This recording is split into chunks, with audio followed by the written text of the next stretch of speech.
Hello बच्चों, मैं स्वागत करता हूँ एक नई वीडियो में। मेरा नाम है सचिन कुमार। तो आज हम जानने वाले हैं ओम्स लॉ के बारे में। आज हम डिस्कस करेंगे ओम्स लॉ के ऊपर।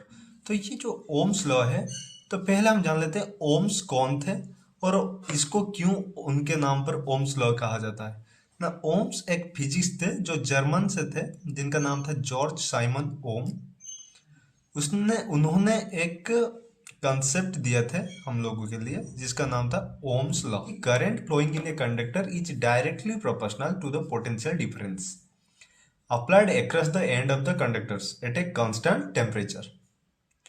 The current flowing in a conductor is directly proportional. तो इसका मतलब क्या होता है, हिंदी में हम समझ लेते हैं। Current flowing in a conductor is directly proportional to the potential difference. Directly proportional, तो इसको हम लिखेंगे तो कैसे लिखेंगे ना। करंट, करंट का क्या डिनोट करते हैं हम, हमको पता है करंट को हम आई करके डिनोट करते हैं। आई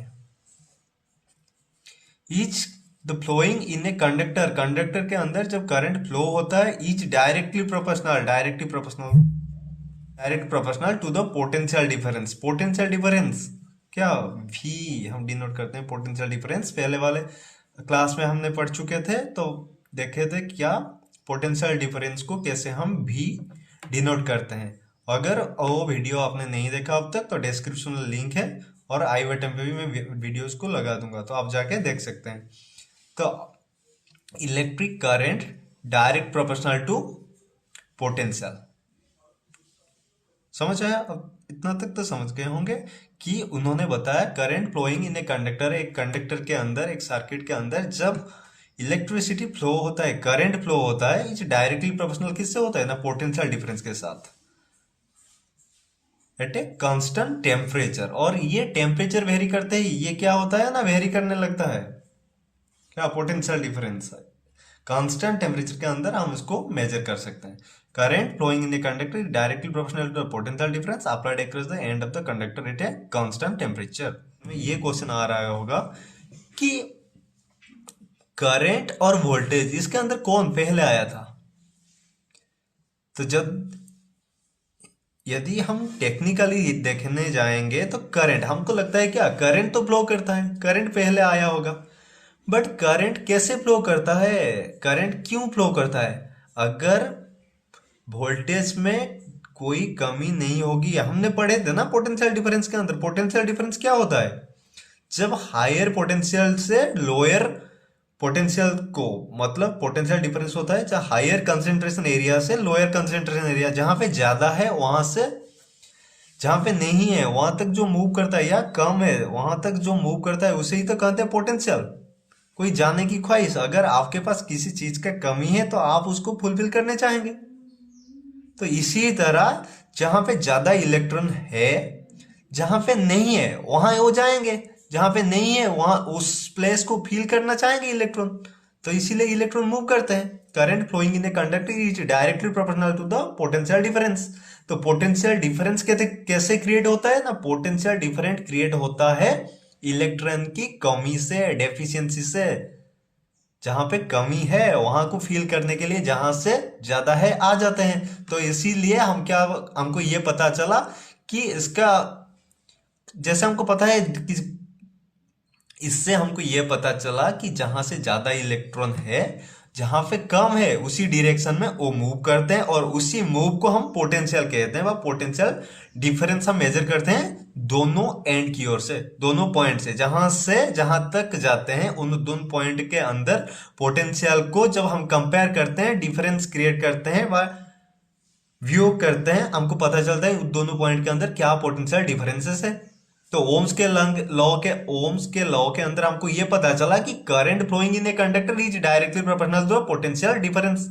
तो करंट के फ्लोइंग जो होता है, current flowing in a conductor, सीधा सीधा इसका संबंध किसके साथ है, पोटेंशियल डिफरेंस के साथ। जैसे दिल का संबंध होता है, प्यार का संबंध है, सीधा सीधा है। अगर ये मरेगा तो वो भी मरेगा, ये जिएगा तो वो भी जिएगा। जैसे कि पोटेंशियल डिफरेंस अगर हाई होगा तो करंट फ्लो भी ज्यादा होगा, पोटेंशियल डिफरेंस लो होगा करंट फ्लो भी लो होगा।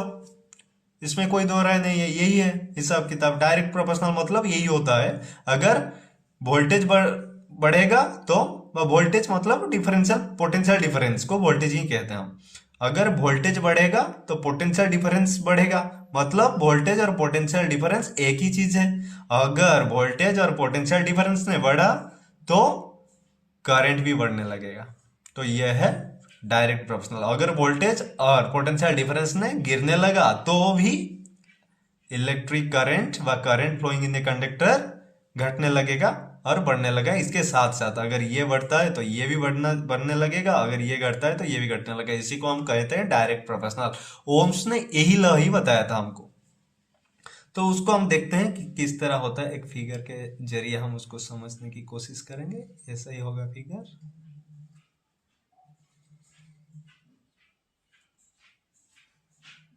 ये है flow of electron, electric current flow हो रहा है। ये आई, इलेक्ट्रिक करंट को हम आई डिनोट करते हैं। अगर ये आई, यहाँ पे हमने एक बैटरी लगा रखा है, ये टर्मिनल्स होता है माइनस का।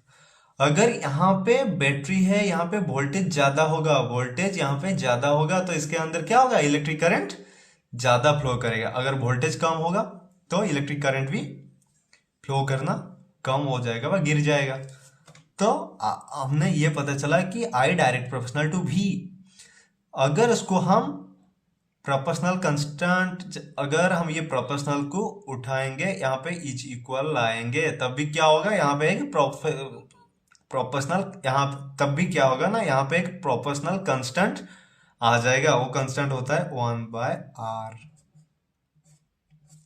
और यहाँ पे भी है, ये इसके साथ मल्टीप्लाई हो जाएगा 1/r, जो प्रोपोर्शनल कांस्टेंट आ जाएगा। जैसे ही हम ये प्रोपोर्शनल को हटाएंगे, इज इक्वल लाएंगे, तब एक प्रोपोर्शनल कांस्टेंट का आविर्भाव हो जाएगा, जो मल्टीप्लाई हो जाएगा वोल्टेज के साथ व वोल्ट के साथ व पोटेंशियल डिफरेंस के साथ। समझ में आया?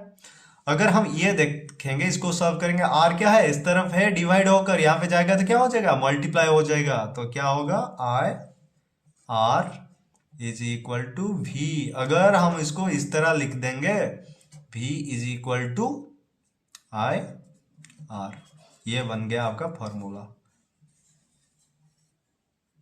Potential difference is to I R, voltage वाला आई आर। तो हम जानेंगे एसआई यूनिट के बारे में। एसआई यूनिट्स क्या होता है, एसआई यूनिट्स, एसआई यूनिट्स इनका क्या होगा, एसआई यूनिट्स क्या होगा इनका ना, एसआई यूनिट ऑफ भी क्या होगा, वोल्ट्स। पोटेंशियल डिफरेंस का क्या होगा, वोल्ट्स। और आई इलेक्ट्रिक करंट क्या लिखेंगे हम, एम्पियर, एम्पियर। और इसको डिनोट करते हैं ए, इसको डिनोट करते हैं वी, कैपिटल वाला ए, ये कैपिटल वाला वी, वोल्ट्स। और आर, ये जो आर आया, ये आर क्या है, इसका नाम क्या है, यहाँ पे जो आ गया कांस्टेंट, इसी को ही आर, ये जो आर आया इसी को ही कहते हैं रेजिस्टेंस। रेजिस्टेंस मतलब क्या होता है, क्या, बाधाएं, बाधाएं। रेजिस्टेंस मतलब बाधा, बाधाएं आ जाता है रास्ते में, किसके रास्ते में ना, फ्लो ऑफ इलेक्ट्रॉन के रास्ते में जो बाधाएं आ जाते हैं उसको कहते हैं रेजिस्टेंस। और रेजिस्टेंस का यूनिट क्या होता है, एसआई का, रेजिस्टेंस का यूनिट होता है ओम, OHM, ओम। और उसको कैसे हम लिखते हैं, उसका सिंबल ऐसे करके, ऐसे। अगर ये सिंबल के बारे में जानना था, मैं एक डेडिकेटेड वीडियो बनाया हूं ये सिंबल के ऊपर, जैसे कि ऐसा यूनिट्स और इसके सिंबल। ओम को जैसे हम इस तरह लिखते हैं, और भी ढेर सारे हैं, उनके लिए एक डेडिकेटेड वीडियो है, डिस्क्रिप्शन में लिंक डाल दूंगा, वो भी देख सकते हैं। अगर ये वीडियो आपको समझ में आया है तो फिर इसको आप एक बार नोट लिखिए और पढ़ाई कीजिए, क्योंकि अभी रिवीजन का टाइम है, एग्जाम थोड़े दिन के बाद है। इसको अच्छी तरह से समझ लीजिए। अगर कोई डाउट रहता है कमेंट सेक्शन में कमेंट कर लीजिए, मैं इसके लिए आपको समझाने के लिए कोशिश करूंगा। अगर ये वीडियो पसंद आया है तो लाइक कीजिए, दोस्तों के साथ शेयर कीजिए, हमारे चैनल को सब्सक्राइब कीजिए। धन्यवाद, फिर मिलते हैं अगले वीडियो।